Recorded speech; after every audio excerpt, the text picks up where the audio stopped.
We're back. What if no one comes back? We're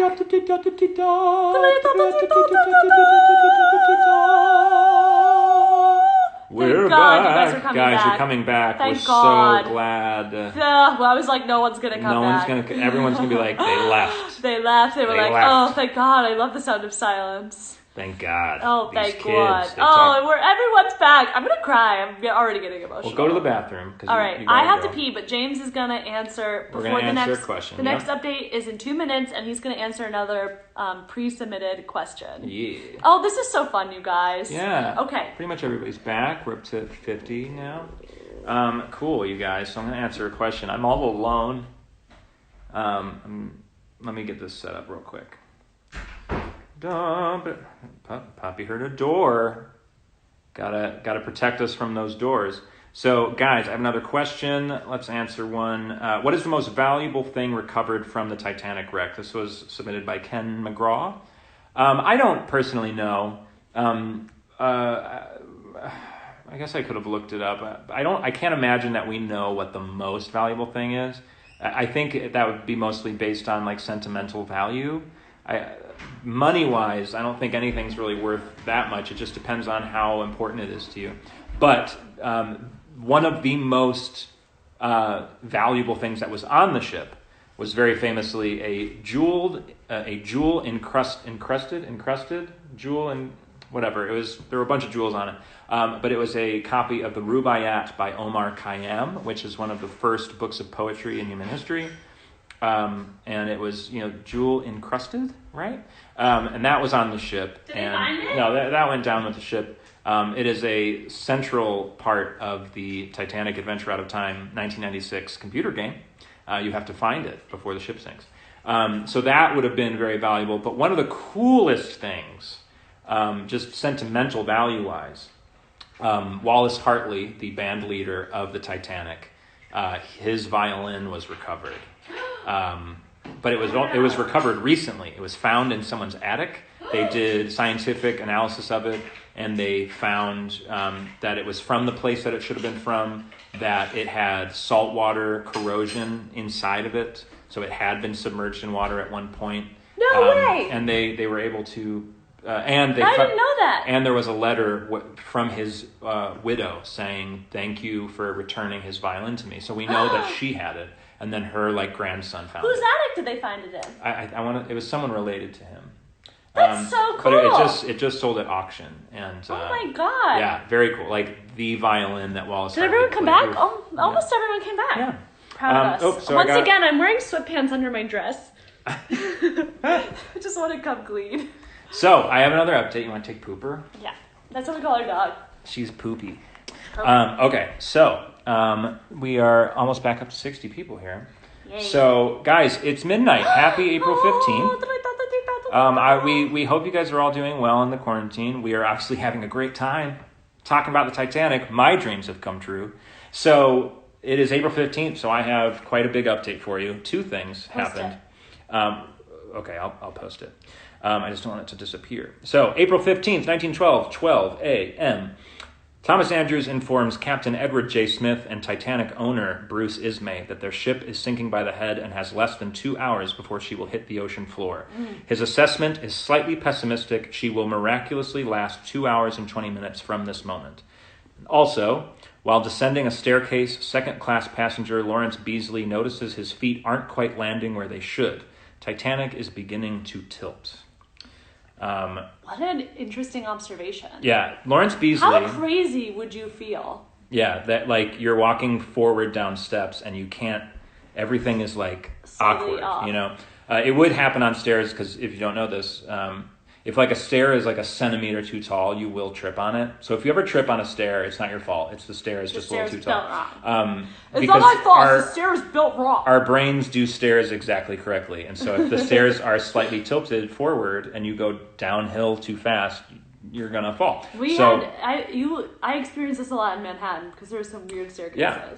So my old apartment had stairs like that. Absolutely, there was one in your old apartment. It was called the trick step. Yeah, it was too tall. So not my fault. Lawrence Beasley, who noticed that, he was a second grade science teacher, I want to say. He was a science teacher of some sort. And he is one of the most valuable survivor testimonies that we have because he was a very, very observant person. And he noticed, so he was the one who noticed that the ship, the entire voyage, was sailing at a slight list to port, I believe, because he was placing marbles again, on the deck, and they kept rolling. Maybe that's the reason someone described it feeling like they were tripping on 1,000 marbles. Because they kept tripping on Lawrence Beasley's marbles. That's amazing. But the marble kept rolling, so he was just very aware. Like, something's going on. And well, that's why he survived, because he got on the boat. Yeah, and he's just all of his. Sorry, all of his. I'm sitting too far forward.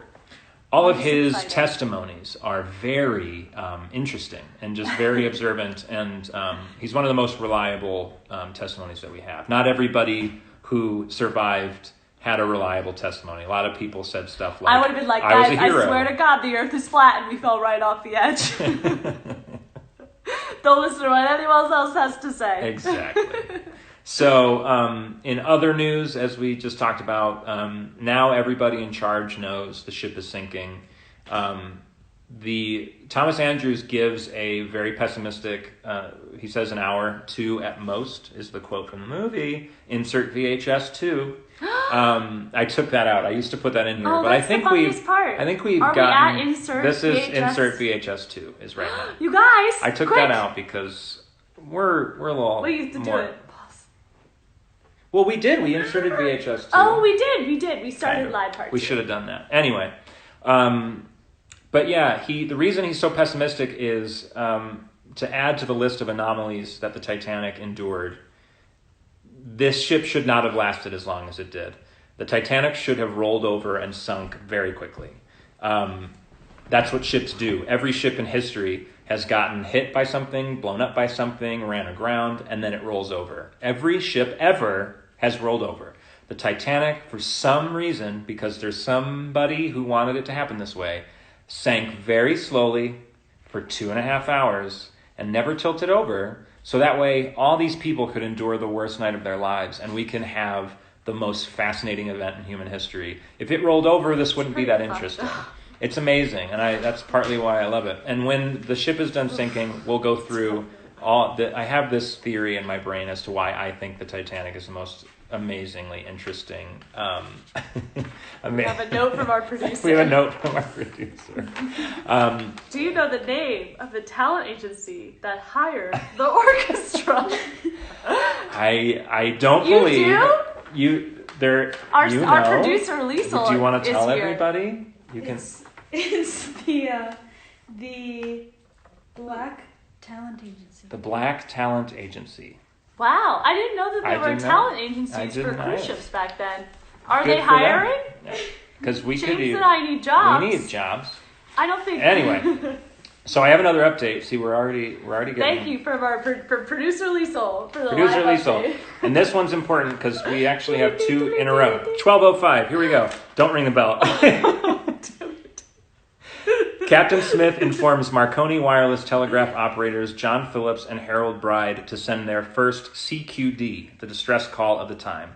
Quite a shock coming from a captain who just a few years earlier stated, "I cannot imagine any condition which would cause a ship to founder. Modern shipbuilding has gone beyond that."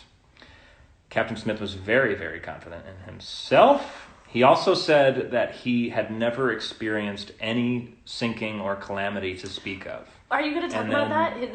Wasn't this like his last voyage before he was going to retire? Yeah, well, the story goes that it was his very last voyage, and he was going to retire, and that he stayed on because the Titanic was supposed to be this big deal.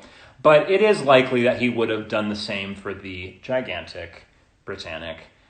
So he probably wouldn't have retired. But it was called the Gigantic. If there's anything you need to learn about the Titanic, it's that there's so much bullshit surrounding the Titanic. All these great stories, like how they released the dogs before they released the third-class passengers. And it's like, yeah, that'll get you to click on an article. There's a lot of clickbait with the Titanic, guys. Don't believe it. The coal fire didn't sink the Titanic. A fucking iceberg did. All right. So I have already another update, and I'm a minute late. And the fact that the earth is flat and it fell off the edge. I'm a minute late. 12:06 a.m. CQD DE MGY position 4144 north, 5024 west.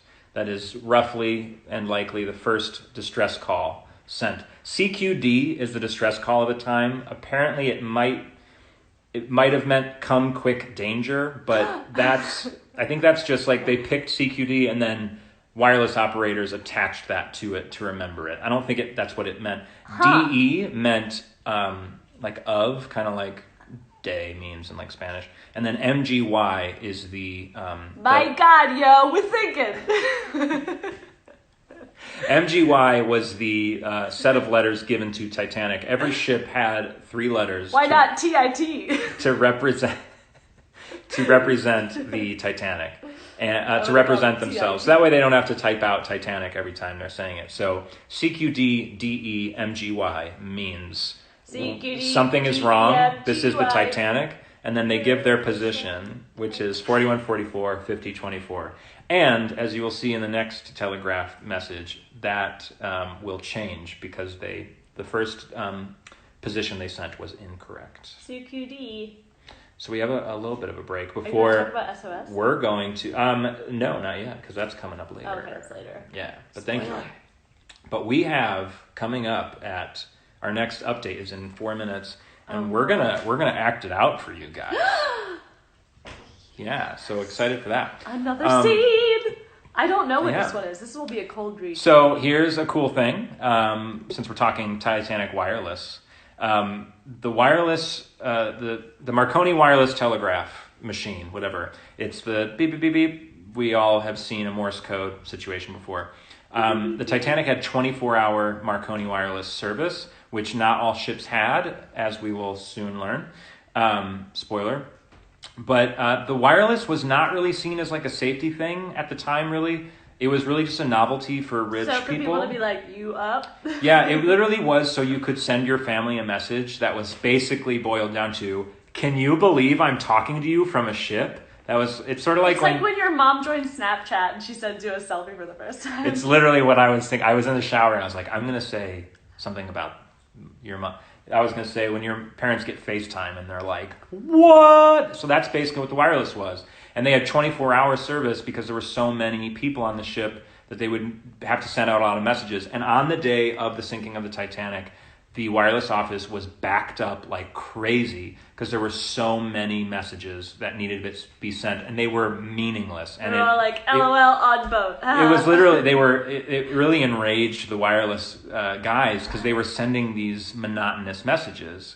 But they were, if you were following me on Facebook all day, I've been posting all of the iceberg warnings that the Titanic was getting throughout the day. They got 5 iceberg warnings today, and they've gotten a bunch in the whole week leading up to today. So wireless or iceberg messages everywhere. Ignoring the messages? Like why? Icebergs are extremely common.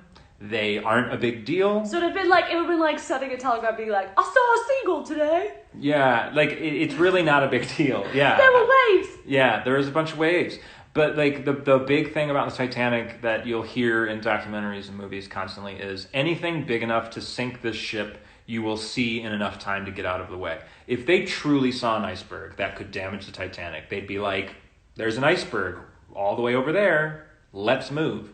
But a big problem with the Titanic is there was no moon on this evening of April 14th, 1912, and there was no waves. The water was uncharacteristically completely flat. And as you can imagine, an ocean probably should have waves.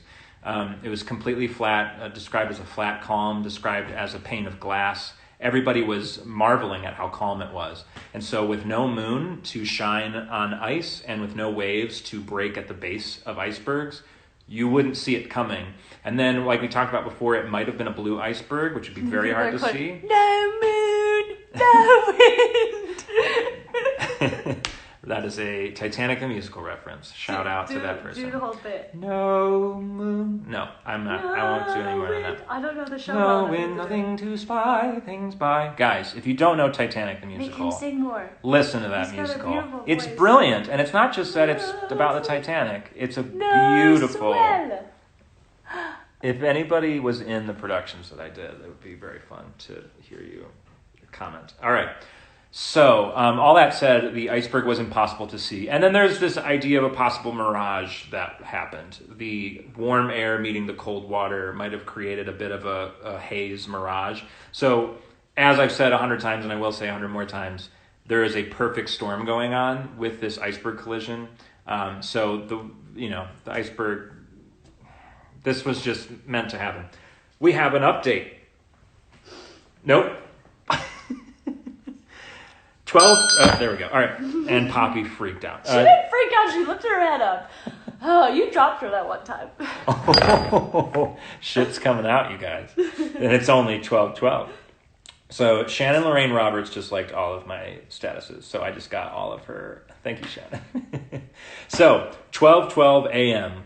Ready? Who do you want to be? Do you want to be Carpathia? I'll be the Carpathia. Okay. So this is the conversation between the Carpathia, who will soon come to the Titanic's rescue as best they can. Here you go. Do you know that Cape Cod is sending a batch of messages for you? Come at once. We've struck a berg. It's a CQD, old man. Position 4146 north, 5014 west. Shall I tell my captain? Do you require assistance? Yes. Come quick. So that is... You should have a British accent. I was going for notes, but... mid-Atlantic, because that's where we are. I was doing the mid-Atlantic, and you should have the British. Okay. And I was just showing the different accents at the time. Well, okay, Harold Bride, who would have... It was through beeping. There's no accents in beeping. That's the brilliance. You gotta do it. We each have to do a different accent. So if you ever see... We should do this again. I think we got it. No, we're gonna do it one more time, and this time James is gonna do his British accent. No, we're not gonna... Okay. Sorry. I'm focused, so I don't know what you said. Sorry. We have to do a British accent. I'm not doing it again. As Katie knows, I will never do something twice that is like funny, because it's never going to be funny the second time. You know it. It would have been funnier. I know. I'm sorry. I'm so sorry. Do people agree? Do the accent, James. Everyone wants you to do it. All right. Okay. We have a minute. Here we go. Okay. Do you know that Cape Cod is sending... Oh, now I'm doing a British accent. Well, do an accent, and I'll do an accent. Cape Cod. I can't do it now. I'm in my head. Here we are. Back to the Titanic, shall we? We have 30 seconds till my next update, and it's one of my favorites, you guys. So, yeah, we... Do a British accent, though, just so they can hear your British accent. All right, fine. Just do what... Okay, just read it. Let's do it. Okay. Any accent you want. You can do... You know the Cape Cod is sending a batch of messages. Come at once. We've struck a berg. It's a CQD, old man. There you go. I did my awful accent.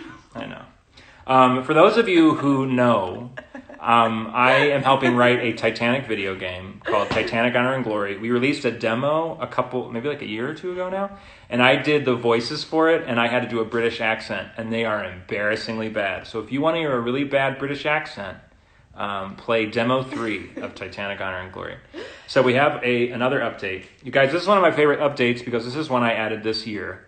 A new one. In preparation for this live stream, over the last few days, I speed read a... Spood-rood, thank you. I spood-rood a copy of A Night to Remember by Walter Lord, one of the great Titanic books. And I found this quote in it that I mean, I've read it before, but it just never stuck out to me until now.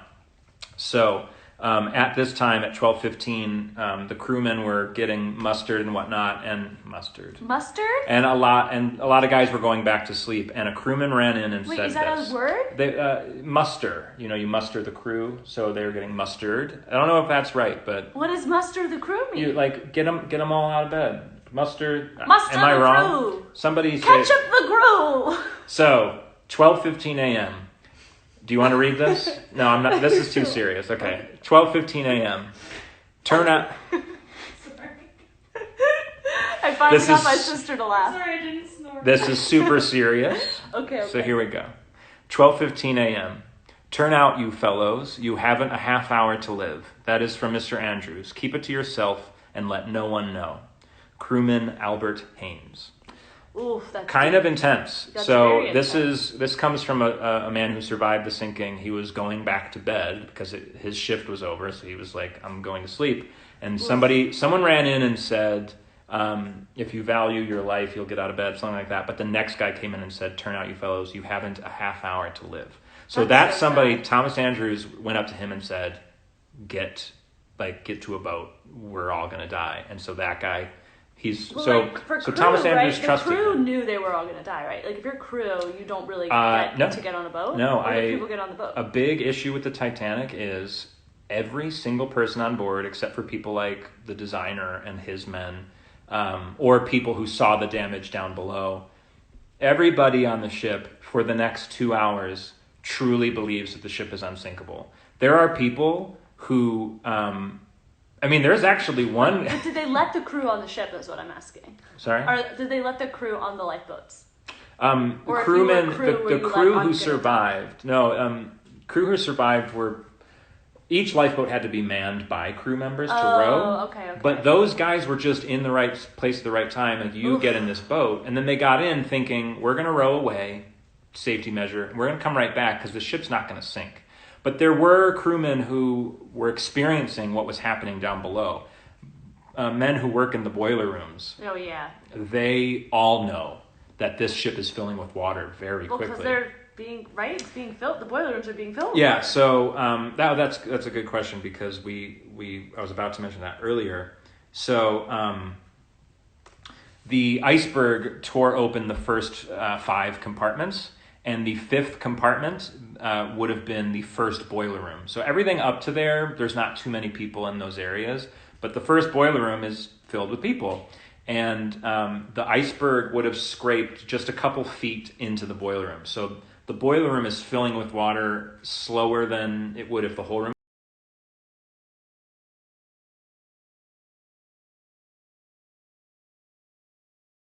ripped open. But if you were in that boiler room, there was water up to your. That'd be so scary. There'd be water up to your neck in a minute. Like, the room would be just completely filled.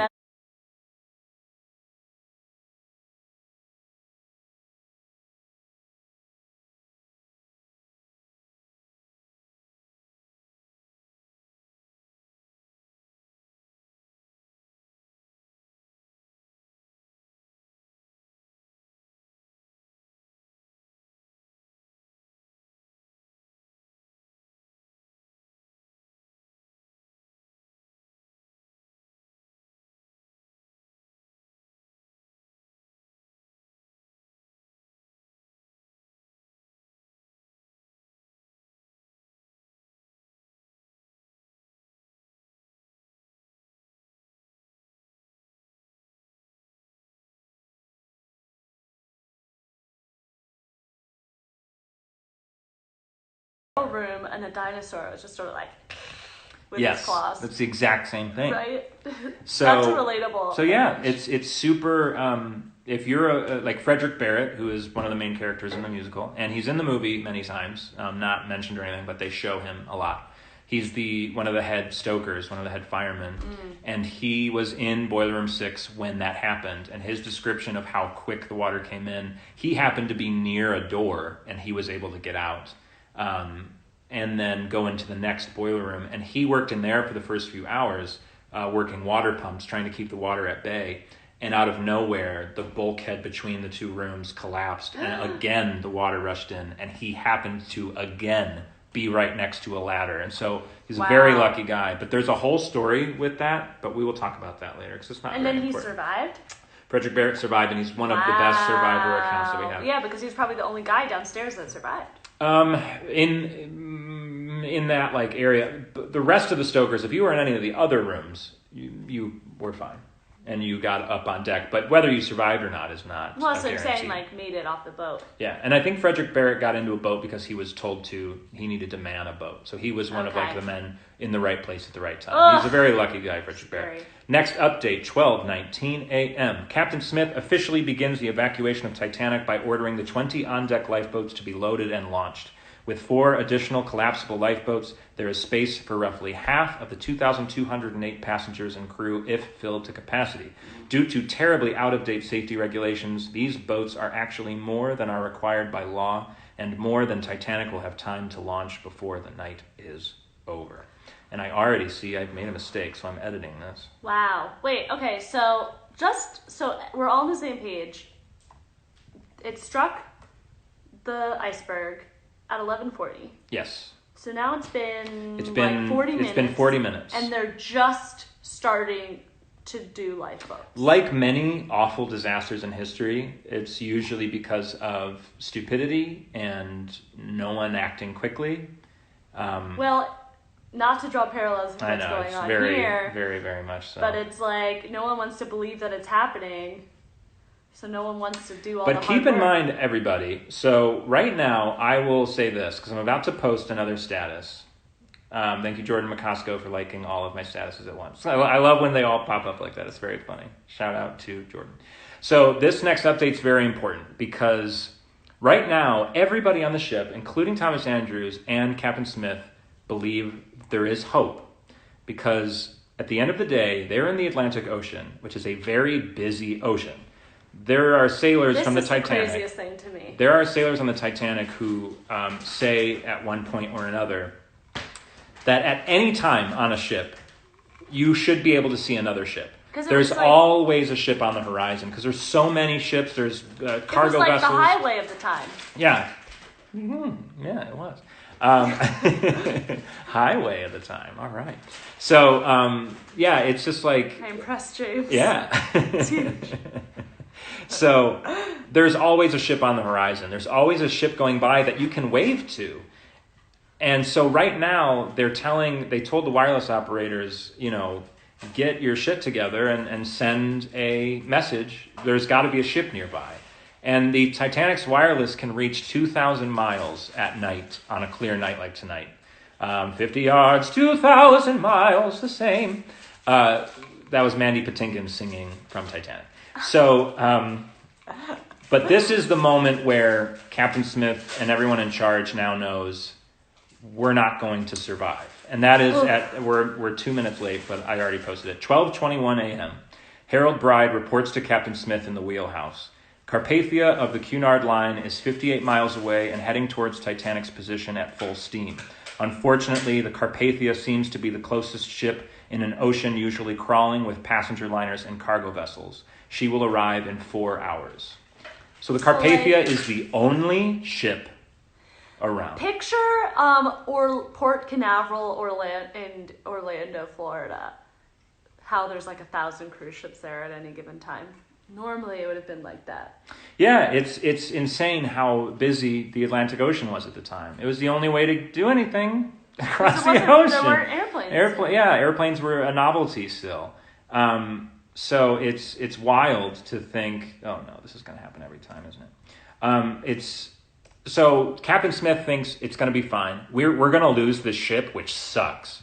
But we're all going to be fine because there's probably a ship an hour away. And I'm sure Thomas Andrews was hoping that. Bruce Ismay, the owner, definitely was assuming that. He owned 1 million ships himself. But then Harold Bride coming to him and saying, the nearest ship is 4 hours away. And Smith knows that they only have an hour and a half. Are you going to talk about the Californian? Oh, don't worry, whoever that was. It's coming up at 12:30. So we're 6 minutes away from talking about the Californian, which apparently might have been within the distance to save every single person. But as in terms of awkward. Yeah, in terms of ships that Harold Bride and John Phillips can reach from the Telegraph, the Carpathia is the only one, and they're 4 hours away. But they are steaming towards Titanic faster than they are designed to go. I remember reading once that they could only go 16 knots, and they were going 18 because they were diverting every ounce of steam to the engines because Captain Rostron of the Carpathia was one of those people that we need right now. He was the Cuomo of the situation, where he was getting shit done and he was like, oh, there's a ship sinking, let's go. Sorry, everybody who's on their way to a Mediterranean cruise, your whole trip just got ruined. I'm pretty sure they were coming from New York, coming from Boston or something, going towards the Mediterranean. They had to go pick up all these survivors and go back to New York. What a terrible... Oh, the Carpathia. Yeah. I was thinking you were talking about a modern cruise ship, and I was like... No. Huh? Yeah, no, these poor people on the Carpathia. Was it discount cruise had to go pick up the Disney cruise? Yeah, the Carnival cruise had to... You saved all year to take a Carnival cruise, and then you gotta go save all the rich people on the Disney cruise. Yeah. It probably sucked, but it also was. To be in a moment of history like that is pretty insane. Amy Collier, you just liked all my statuses at once. Basically, guys, if you like all my statuses at once, I'm going to say your name. Yeah. So So yeah, the Carpathia is on its way, but it's 4 hours away. Someone wants to know how close to New York were they? Just like another day and a half. They were hoping to arrive either It was only a day and a half away. Tuesday morning or Tuesday night, Wednesday morning was the arrival time, and this is Sunday night. Or Monday morning at this point. I have a big update, you guys. Big update. There you go. That's how you do it. 12:26 a.m. Lifeboat number 7 is the first launched.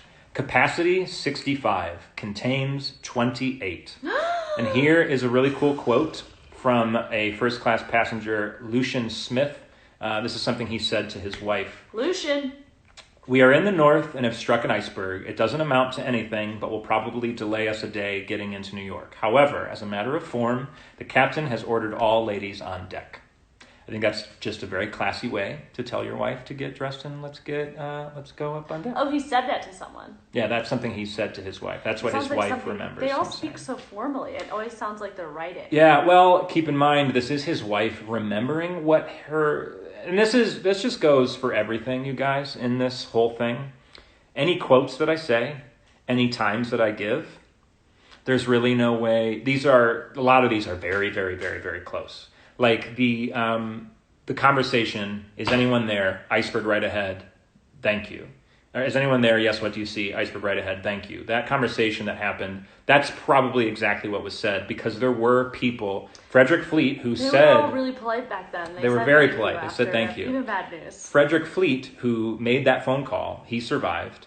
Quartermaster Hitchens, who's at the wheel and within earshot of the phone, he survived. And I think there might have been at least one other person nearby. So 3 different people heard that conversation. So we can assume Chelsea Giddon, liking all my statuses, Casey Friss. So it's really a lot. Some things are very, very note for note, but something like that phrase, that's a very beautiful way of saying we should get up on deck. Maybe that's what her husband said, but that's what she's remembering after. And a lot of these quotes would have come out of the inquiries that were weeks after this happened. And his wife was the playwright. Yeah, exactly.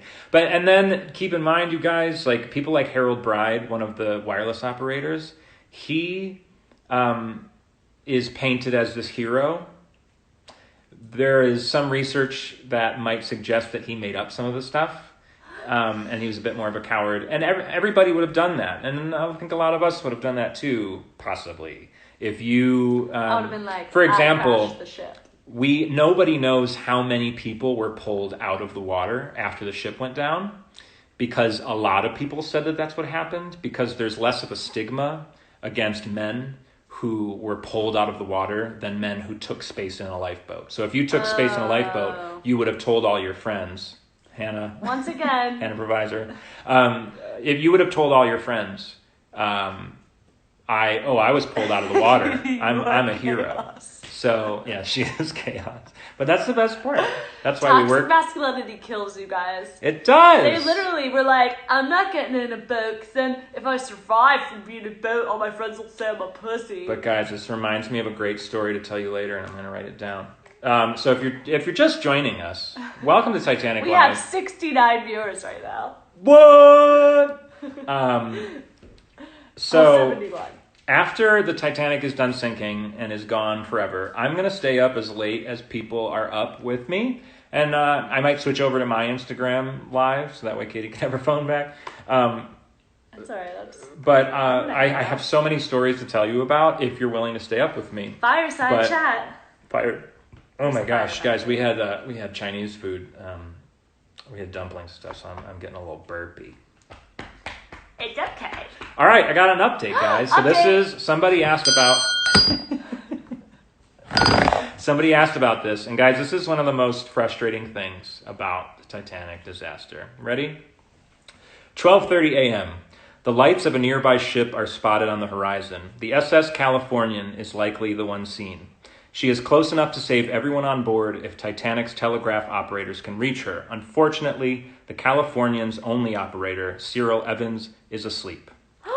Drag him! To make matters worse, Around this time, Californian's third officer, Charles Groves, interested in new technology, puts on the telegraph headset to listen for a signal. Sadly, he doesn't know enough about the technology to understand Morse code or to know that the wireless isn't turned on.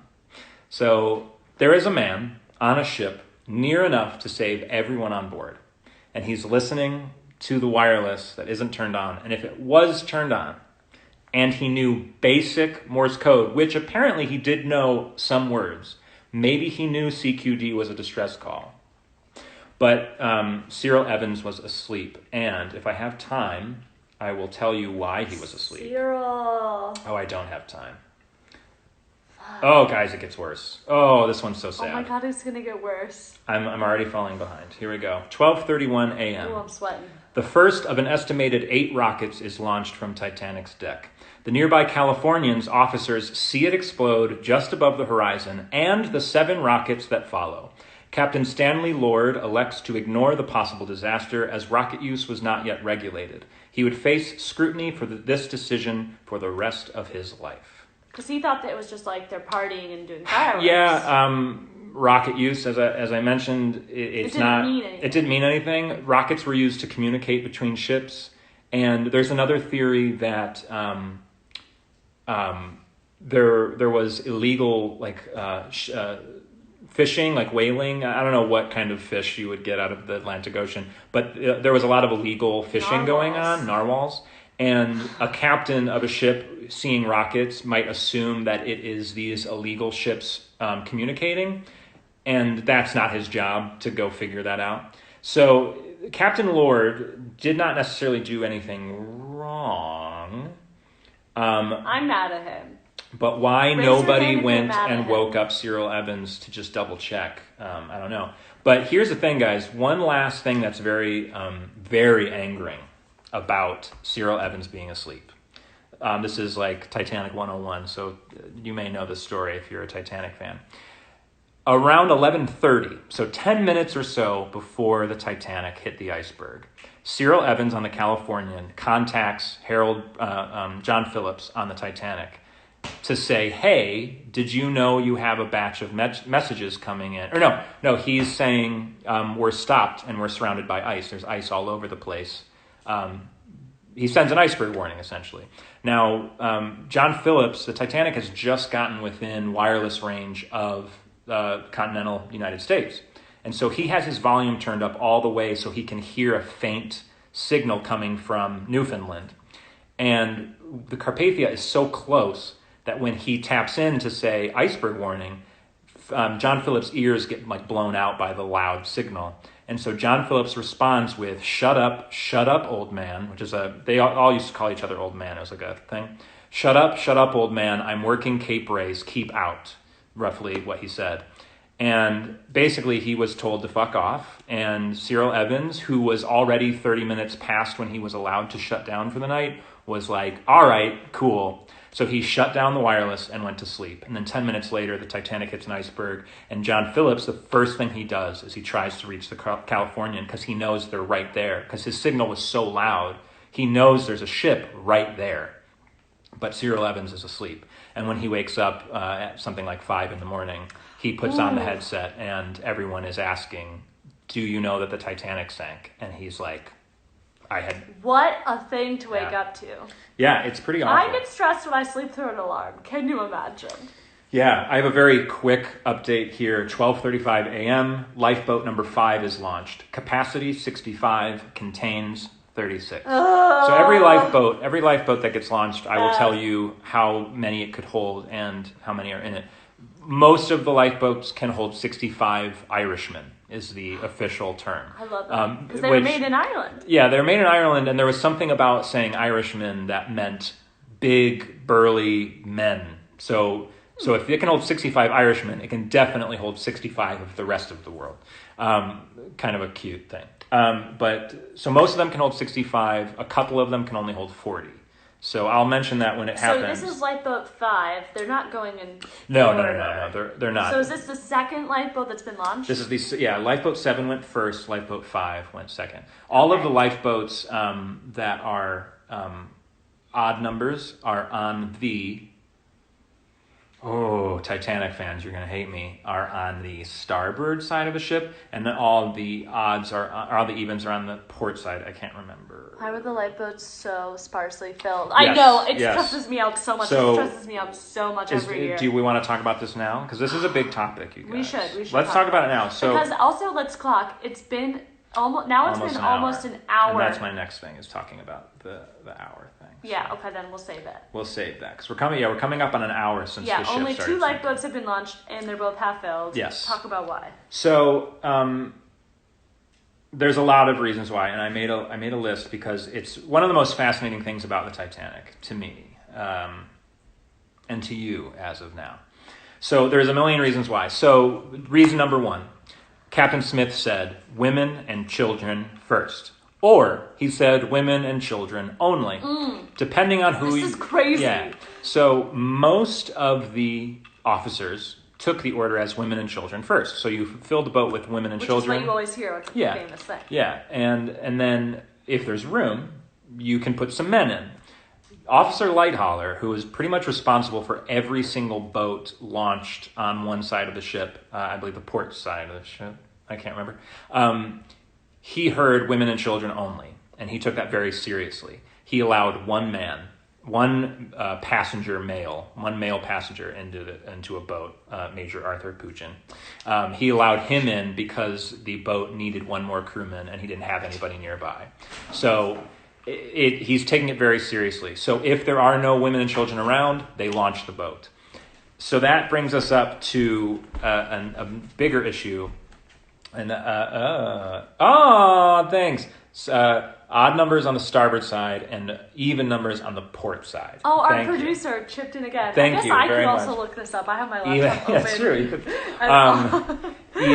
Odd numbers on the port side, even numbers on the starboard side, right? Odd numbers on the port. So the odd numbers are being launched by Murdoch. No, opposite. Opposite. Odd starboard, even port. Odd starboard, even port. So the odd numbers on the starboard side are being launched by Murdoch, who is doing women and children first. On the other side, Lighthauler is doing women and children only. So if you ever go back in time and you're sailing on the Titanic and you're a man, go to the side with Murdoch. He will let you into a boat. Lighthauler will not let you into a boat. If you accidentally time travel, yeah, and you're suddenly on the Titanic and it's sinking. Yeah, so that's how you do it. But also a big thing, right? Yeah, like the Magic Treehouse books. Another thing, though. Carolyn Malfa. Are you going to talk about? Yeah, I have so many more. It was cold out. Yes. People didn't think so it was sinking. a big thing is they were launching lifeboats because there was no one around to put them in. No one was outside. Nobody would go outside. It was freezing outside, and it was warm inside. There was alcohol inside. Your friends were inside. The band was inside playing ragtime music. It was a party. And there was a party going on inside. No one wants to get in a lifeboat. This ship's not going to sink. It was a Disney cruise, you guys. And also, Mickey was performing. Keep in mind, you're getting into a lifeboat that is, in some cases, 60, 70 feet in the air. And they're going to lower you down on 2 ropes that are independent of each other, so they can lower one side too much and everybody goes out. That happens in the movie. You could die. Yeah, it happens in the movie and it happens in real life. You could die in this lifeboat, and it's going into an ocean, which characteristically is very rough. And people thought it was a drill. Yeah. Right? They thought it was a safety drill. Yeah, well, in the same way that, people think a lot of things, this is just a precaution. It was a precaution. Like when the fire alarm goes off when you're in college, you're just and it's like, it's just a precaution. 12:40 a.m. if you're in college and the fire alarm goes off. Yeah. Probably you stay in bed, right? Because you think it's just a bag of popcorn burning. Well, that's what happened on the Titanic. But what if it was a fire? So also, to keep in mind, it's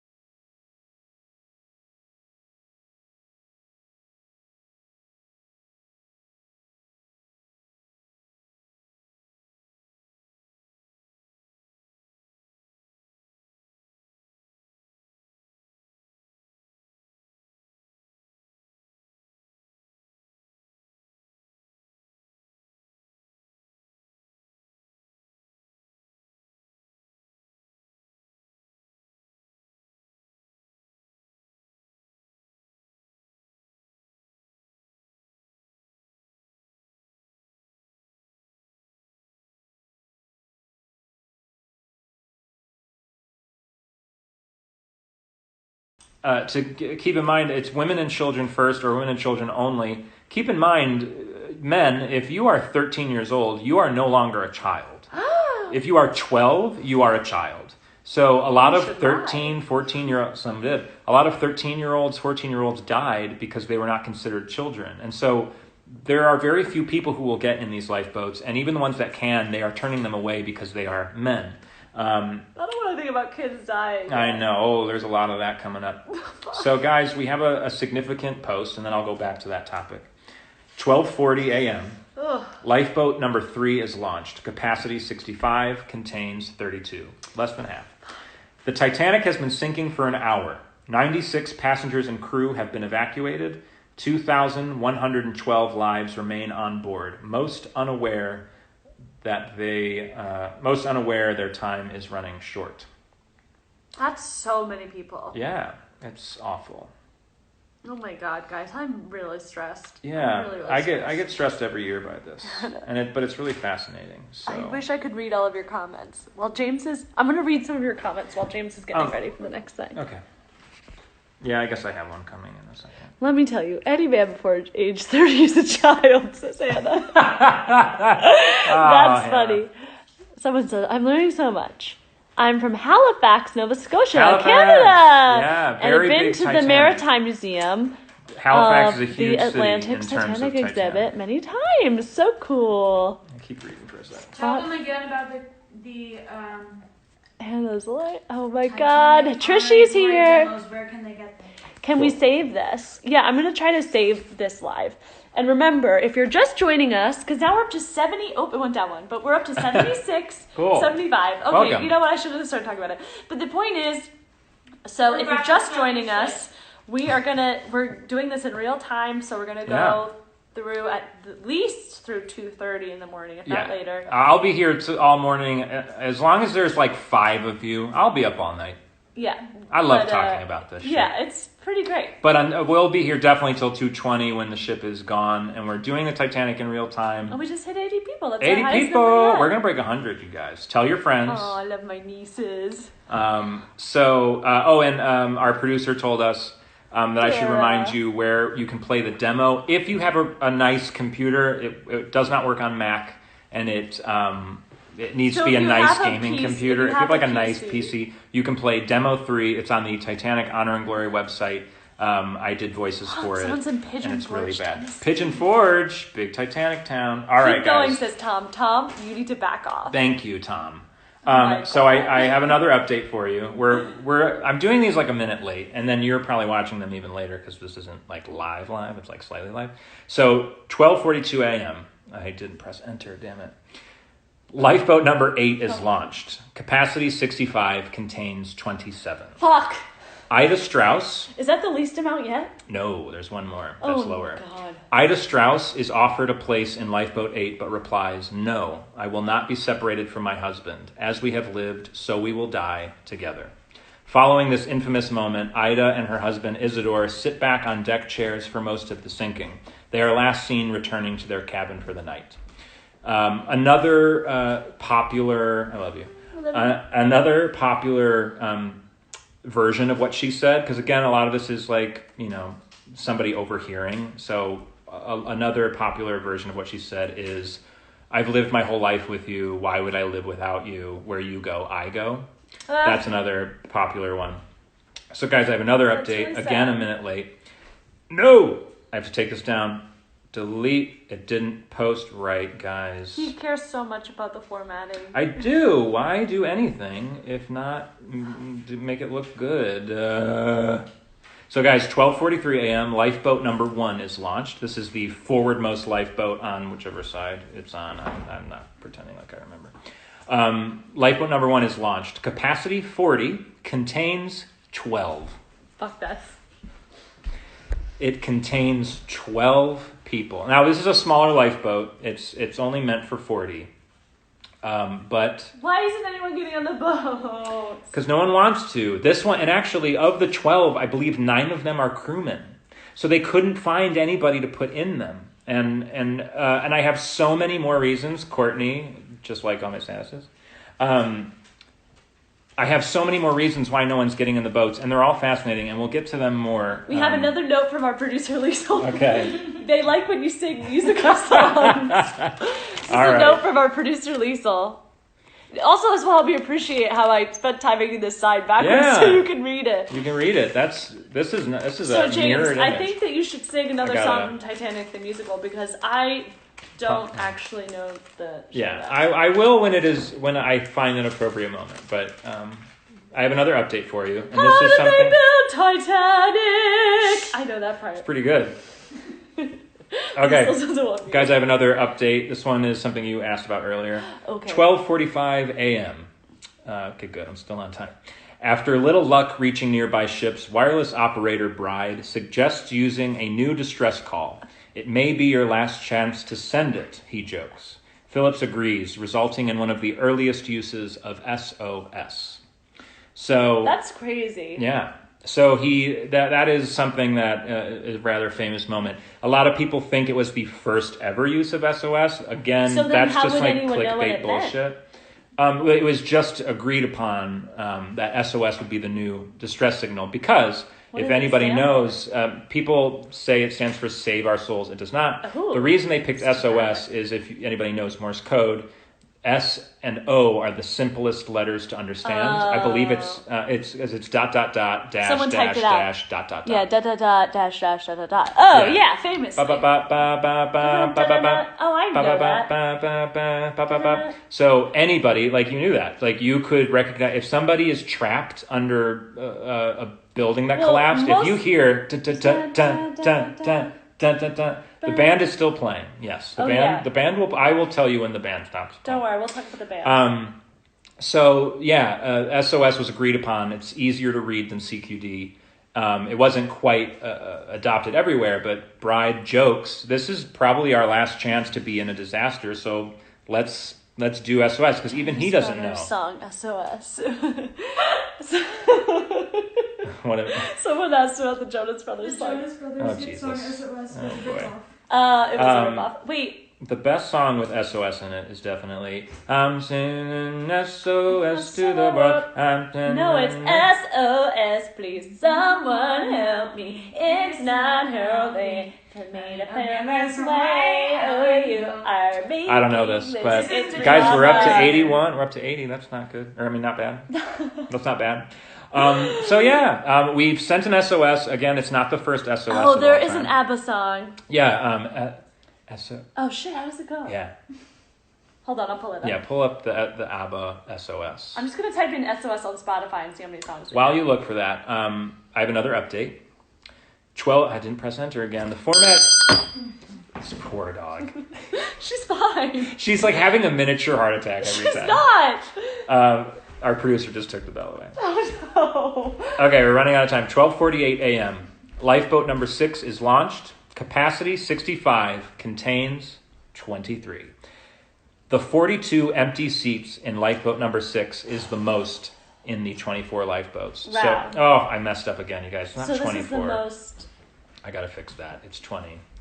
I always, it's one of my biggest mistakes that I make as a Titanic enthusiast. I always say there's 24 lifeboats. There's 16 lifeboats plus 4 collapsible lifeboats, which makes it 20. Got it. 42 empty seats, guys, in lifeboat number 6. 40. I hate the bell. The bell is too loud. Trish texted me that. I knew it would be. But see, the thing is, it's only going to get worse. It's only going to keep getting worse because they're going to come. Guys, these updates are going to get more and more frequent. I'm going to be like manically trying to get them out on time. Right now, this is like easy sailing. Aw. All right, I now have my laptop on, so if you need to text me and tell me that you hate the bell, you can say it to my face. All right, so guys, we have 6 minutes. Liesel took the bell away. I get it. The bell is too loud, but you have to understand that props are very important to me. They are. She's a big prop girl. It hurts my ears. I'm wearing headphones. Okay, I'm sorry, Trish. The bell is gone. So, now that we've moved on from the bell. Wait. No, okay. Oh, yeah. This is SOS by ABBA. No bell. Fine, the bell is gone. The bell is gone, you guys.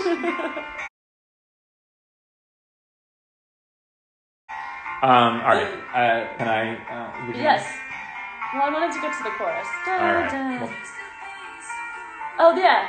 yeah. It used to be. SOS. Can you hear me, Doc? Hear me, darling, can you hear me? SOS. All right, we got it. All right, we're done. All right, so guys, we have 5 minutes till our next update. So this is a good time to continue what I was saying about the lifeboats. So we talked about how the women and children were first women and children only. You weren't a child after 12. People wanted to stay inside where it's warm. Another big reason no one wanted to go outside is steam was being expelled from the funnels because there was a lot of steam to run the ship. And in order to keep the ship from exploding, quite honestly, they had to release steam. And it was unbelievably loud. They do a great job in the movie of showing this. They show the steam expelling. And then later in the movie, right as Lighthauler is trying to speak to get people in lifeboats, the officer, the steam goes away. And it's very, very well done. Props to James Cameron for that. Some people like the bell. All right. We're on a time constraint, you guys. Please don't encourage my fiancé. Bring back the bell. People want the bell. What if we did the bell from far away? No one wants the bell. What if you did it really People lightly? say the bell is I've got okay. it. It's not next to the mic. I've got it. You tried to What do if it you- lightly and you couldn't do it. what if There's you no tap- way you lost it. Liesel? No bell. All right. Moving on. You lost This is important. We're losing people, you guys. So another reason that people aren't getting the ship is people truly believe that the ship isn't going to sink. They think it's unsinkable. There are people who very late in the sinking still don't think it's sinking. There is even one woman, one young lady, who gets in a lifeboat and... People want the bell. Okay, I'm sorry. I'm listening again. I'm under a time constraint. I'm sorry. I got really into the bell. If we get the bell and you, Okay. hit it with something Keep going. small, Keep going. you can have the bell We back. will workshop the bell on our next break. We'll workshop the bell on our next break. I have an idea. We can mute the bell, but tap it with something. Our next Compromise? act break. Okay, so there is one... Stop reading the bells comments. There's one woman who gets in a lifeboat, and apparently, this is how the story goes, did not know that the ship sank until they got on the Carpathia. So apparently she didn't notice. She fell asleep at one point. That would have been me. It's so crazy. So there are people who don't think the ship is going to sink. And if you'll know this if you're in theater and you've ever performed on a raked stage, your brain kind of adjusts for tilt and allows yourself to forget that you're on a tilted stage. So the ship starts to tilt and your brain is adjusting as it's tilting. So it isn't until an object rolls by that you go, oh my God, the ship is sinking. Something's so wrong. it's a big signifier that people aren't getting. Have you ever performed on a rake stage? Yes. I have. Really? Yeah. Where? Idaho Shakespeare Festival. Huh. We did part Is it hard? part of our stage. No, I mean it's nice. It adds a new thing. So another thing, the Carpathia or the Californian is in sight. It's on the horizon. It is so close that Captain Smith orders some lifeboats to row out to the Californian, To go get it? drop off people, and come back, Holy and shit. in Did they turn make it? go get it. Absolutely not. It's Yeah. way too far away. That's probably going pretty fast. But it is close. Apparently, well, I guess I shouldn't say that. It is close enough that Captain Smith recommended that. Who would Another say that? reason they're Wow. launching the lifeboats half filled Californian is sucks. because they're lowering it to pick up people from gangway doors that are being opened. But none of them were opened, and no one was told to go down there. And then other instructions are go out into the water and come back and pick people up from over here, or wait till the ship sinks and come back. But no one ended up doing any of that. So these, those are a couple reasons. But the most interesting one to me, when the Titanic movie was made in 1997, they contacted the company that made the davits, the little handles that lower the boats. They got the same company to rebuild the exact davits that the Titanic had, so they were historically accurate. So on set, they are using the davits to lower the actors in lifeboats. And the lifeboats were made by the same company as well. So this is the real thing going on. And as they're lowering these actors in the lifeboats, it looks like these davits are going to break. And they're unloading actors out of lifeboats because it looks like the davits are going to buckle at any second and snap, and they can't risk the lives of these actors. And so it's in that moment that Titanic historians on set are like, oh my God, when these boats were being loaded to capacity, the davits on the Titanic look like they're about to break. So they're launching. That might be part of why. Yeah, they're launching the lifeboats half filled because they're afraid that if they fill it to capacity, it's going to, they're going to break. Trish told me that I was eating popcorn too loudly, and that's why I got mad and put it down. Trish, take off your headphones. And she said she was just kidding, but she's being a brat. All right, I have another update. So, are we ready? Yes. You can say ding, ding, ding if you want. Ding, ding, ding, motherfuckers. 12:55 a.m. Lifeboat number 16 is launched. Capacity 65, contains 53. Okay. That's not bad. It's not bad. It's not great. Included in this lifeboat is stewardess Violet Jessup, who already endured the collision between the HMS Hawk and Titanic's sister ship Olympic. She will also survive the disastrous sinking of Titanic's other sister, Britannic, while serving as a nurse in World War I. That's fucking crazy. And she barely... So first-class passengers are being loaded into lifeboats. We got a question from our producer. First-class passengers are being loaded into lifeboats. Second-class passengers are being loaded. And third-class... I feel like, honestly, unlike how they show it in the film, if you wanted to get on a boat, you could get on a boat. At this point. At this point, if you're there, you can get on a boat. And if you're a man, you can get on a boat if you're on Murdoch's side. Lighthauler won't let you in, but Murdoch will. So it's not impossible to get in a lifeboat. The third class are allowed up to the boat deck, but someone said she sang. No, go back to Violet Jessup. Yeah, Violet Jessup. So we did say we were going to take a break coming up here. Oh yeah, we have to. How about after? Oh shit, we have 18 seconds remaining. Okay, guys, so we have to end because we're running. You can only do an hour on each live, so we're going to end and then we're going to come back and I'm going to find the bell. So come rejoin, right back. rejoin us. We're going to take a 1 second break. This one is ending and then